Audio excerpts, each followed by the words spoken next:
পাখি তো পাখি পাখি দেখো।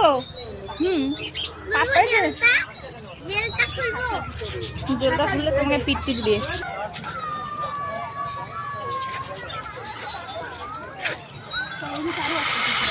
চলো।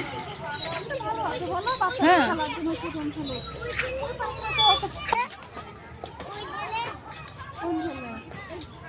গাছপালা গাছ আছে,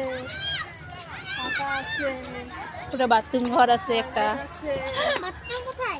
ফুলের গাছটা না খুব ভালো লাগে, আমি দেখছো এগুলো ফুলটা পূজা দিতে ভালো লাগে। ফুলটা তো বকা দিবে, একটাই থাকছে। ফুলের গাছটা ভালো লাগে।